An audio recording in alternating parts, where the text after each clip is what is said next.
Greetings, everyone. It's Sunday afternoon. I'm sitting down in front of my PC collecting all of the latest news from the passing week, and boy, what was it! An eventful week. We've got news about the Witcher TV show, Star Wars celebration because the 25th of May is a very special date, a couple of news about Star Wars The Old Republic and upcoming Extra Life event, and of course, the biggest event, Gwent open beta release. Let's begin.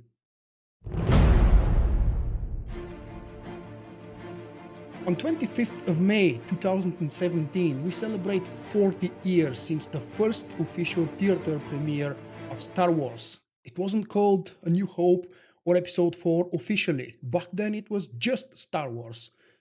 On 25th of May 1977, the world saw what was about to become the biggest and best saga ever created. And of course, my favorite saga, yours as well. Well, the celebration began actually in the beginning of the last month, April, with Star Wars Celebration. It continued through May the 4th, which I hope that you remember very well because we did a special event together live here on this very channel. And I didn't actually really have too much power and strength left in me, so I didn't do something unique and something special to celebrate for myself the 40th birthday for Star Wars. Did you do something out of the ordinary? Did you prepare yourself a special Star Wars meal, Star Wars recipe, or at least the blue milk? Okay, I had the blue milk. It wasn't blue because I couldn't find the blue food dye the previous day, unfortunately, but it was the same taste at least. So yeah, that was the kind of a celebration I had for 25th of May. Moving on to the big topic for this week, Gwent Open Beta was released on 24th, which was Wednesday, I believe, 24th of May. And so far I've produced a few new and I've updated almost all of my old guides and tutorials related to the game to reflect on all of the changes that CD Projekt Red introduced for this. I don't know if it should be called patch because the game is so different and so very changed. It feels like almost a new game. This is the first one that you're watching on the screen, and I've actually updated the introduction and the basic overview for all of the 5 now available Gwent factions. We do have the Nilfgaard monsters, Skellige, Northern Realms, and SWTOR. There is a very brief information about each one of them with key features as in deck archetypes, and below that are official trailers that CD Projekt Red released, well, 2 or 3 days ago prior to me releasing my video. Check out these trailers, they're very nice, combining gameplay and comic style animation with absolutely incredible voiceover from the known or not so known actors who performed in the Witcher games, most of all. The next big thing I would like to point your attention to is the keywords. I do have a brand new, which currently is the most popular and most visited article on my website. It has been shared on quite a few places already. Thank you to known and unknown folks who share my guide because apparently it's useful and it's needed. Yes, the open beta of Gwent introduced a nightmare of keywords, which actually aren't that confusing when you get used to them. And I think I've gotten used and I managed to remember almost all of them already. And I have probably less than 10-15 hours of gameplay since the release. This is a long, not exactly guide, but guide, tutorial, article, overview, whatever you want to call it. I believe all already of the keywords are listed here, and down below I've started actually a second list with unofficial terms as regressing, for example. It's present on a couple of cards specifically for Skellige, I believe. Not really sure if it's present as a term in other cards, but regressing has never been explained officially by CD Projekt Red, and there are maybe a couple more like this terms that are present on the cards, but up right below the title of the cards. And it's not officially listed as a keyword. So if you meet any more of these special terms, just let me know, maybe leave me a comment, or just poke me and, hey, you haven't added this one, I'll add it immediately. Of course, if I can explain it and I believe I should be able to explain all of the terms already. What do you have then next? Gwent in-game currencies guide. This is brand new guide that I've expanded on because bits and pieces about the ore scraps, the new one, meteorite powder. Wow, it's a hard word to pronounce. And the card kegs are the four major and different kinds of currencies available in game. Below in this guide, I've explained which one does what. So ore is gained by playing the game, level up, and ranking up. And dailies, of course, just like the scraps and the meteorite powder as well. So ore is the main resource for purchasing kegs. Scraps are the main resources for crafting cards, and meteorite powder is the new in-game currency which you can actually purchase with real money or earn from playing the game. Meteorite powder serves to help you transmute a normal version of a card to its premium version. That's one of the best things CD Projekt Red did with the open beta release. They've been promising for a long time that they will expand the collection of premium cards in Gwent. And every single card now available in the game has a premium version. Premium cards in Gwent behave exactly the same as the normal ones in terms of power and abilities, but they're called premium because they are animated when you mouse over them. When you put them on full screen and overview them, they also have sound effects and voiceover where it's appropriate. It's really cool to have them. And actually, the new meteorite powder allows you to transmute or upgrade normal cards to premium version much more easily and predictably, because you don't have to hope for this specific premium card to drop from opening kegs, and you can still actually transmute or just directly craft, I should say, directly craft a premium card, but it costs a lot more than crafting a normal card, and I believe it's actually twice more. Down below, you have a few short tables, and right here you can see the pricing model for crafting new cards. 30 for common, 80 for rare, 200 for epic, and 800 for legendary. In the back of each one of the rows, you can see that crafting premiums straight away from nothing is so much more expensive. Down below is the table for pricing model for transmuting from in-game. And up here in the screenshots, you can see the real money pricing. The two letters are actually Cyrillic symbols. I don't know why the game decided to translate those directly. That's US dollars. With it, I would like to change the topic completely because this is the one and the biggest news related to Star Wars The Old Republic specifically. Game producer Keith Kanek, man, every time I read his name Kate, I don't know why I keep doing that. So Keith addresses the frequent SWTOR maintenances, and he actually told us that they're over now. The last one was this Thursday, and because they've been quite more often happening than what they were happening usually before, he explained that they were doing some data center moving and apparently upgrading to secure a better future for the game and for the hardware that supports the game and all the servers. That was the reason for the more frequent maintenances, and he promises that they will be over now. The next scheduled one is supposed to be for patch 5.2.2, which we've discussed not so long ago in a video article, and it was featured in the Weekly Roundup show as well a couple of weeks ago. Really big, small patch in terms of number of changes, but really fantastic quality of life changes upcoming with 5.2.2. Check it out. Definitely don't miss it. Apparently, I forgot to add it down here for convenience. And in the beginning of each month, Eric Musko apparently is going to give us a specific timetable for when and what maintenance are expected to happen throughout the month. That's a really cool feature.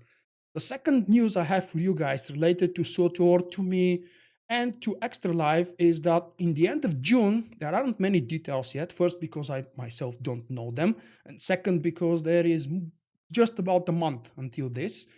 There's going to be a warm-up of the special ExtraLife. This year, I believe the organizers from Wookiee Alliance and Wookiee Mistake and Unholy Alliance, they will be doing the warm-up much shorter. Instead of 12 hours, it's going to be 3 or 4, I believe, or that's what Mox told me. And there will be again many special games, probably giveaways, prizes, and things like that. But of course, the main thing is to raise the alertness of our community that Extra Life exists and the SWTOR community wants to be part of it. Unholy Alliance and Wookiee Mistake guilds from the Harbinger server have been participating in this event for 3 years, I believe. This will be the fourth, and it will be my third. So I've been with them for 2015, 2016, and hopefully I will be with them for 2017.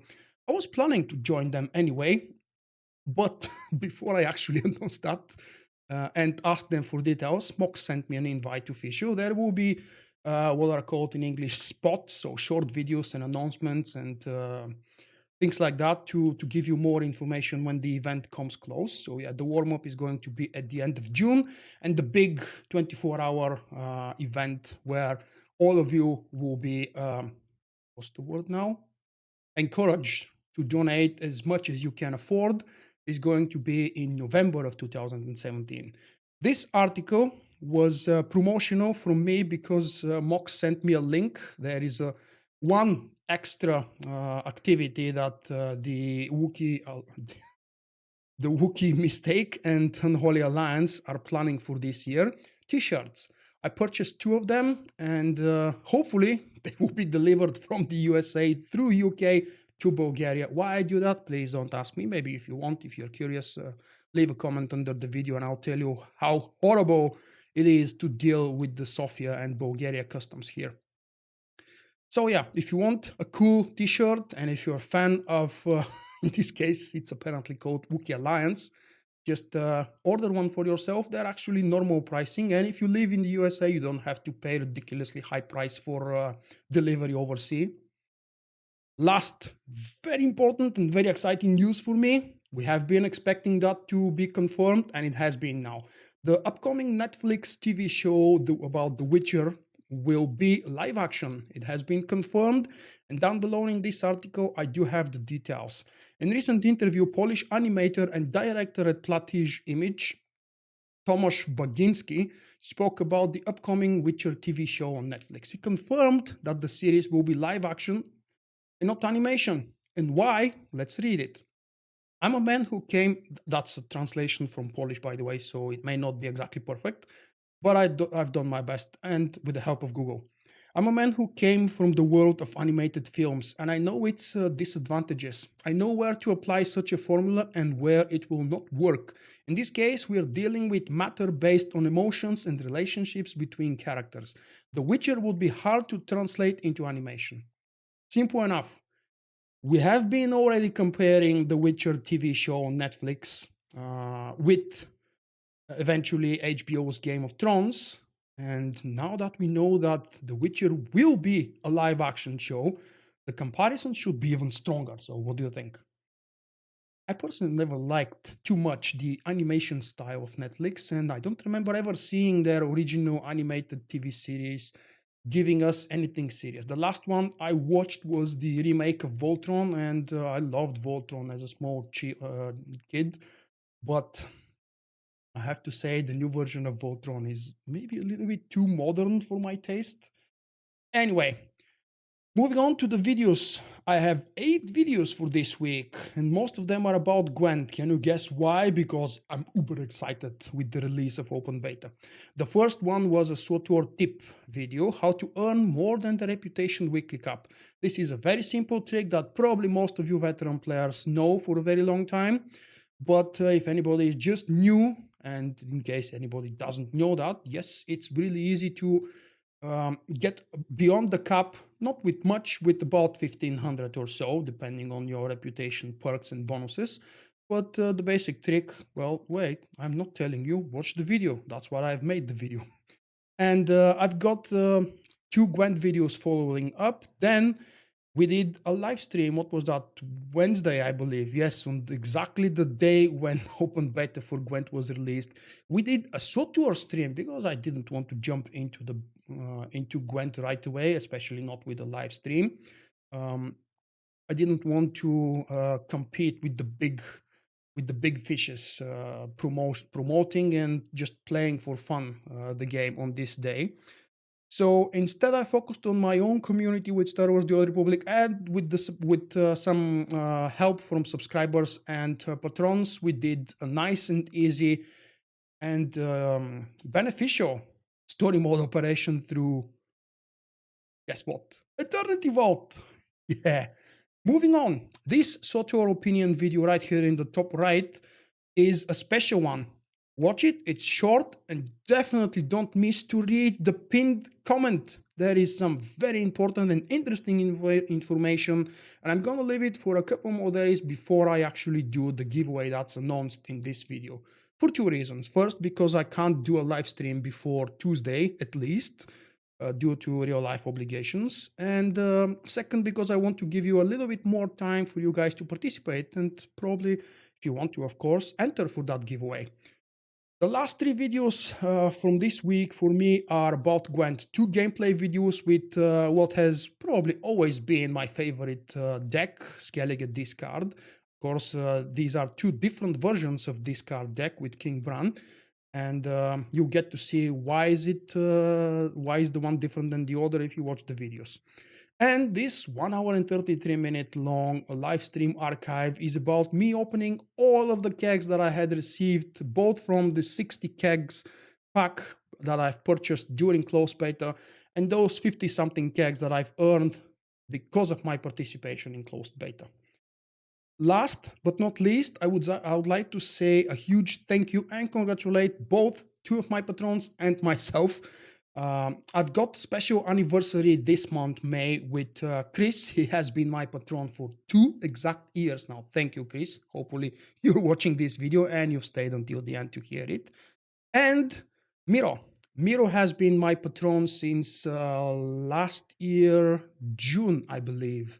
Thank you, Miro, for your consistency as well. And we will celebrate together next month because he joined in the very beginning of June of last year. With that, I'm wrapping it up. Thank you guys very much for joining me for this video. Hopefully I've managed to recap all the important things that happened throughout the week. For everything else, you've got Vulkk.com and my YouTube channel and of course my social network accounts. See you in the next video. Bye-bye. And of course, have a lovely week. Thank you for watching. I hope you have enjoyed the video. If so, click the like button and help me out. To help me improve and expand, consider becoming my patron with a small monthly pledge.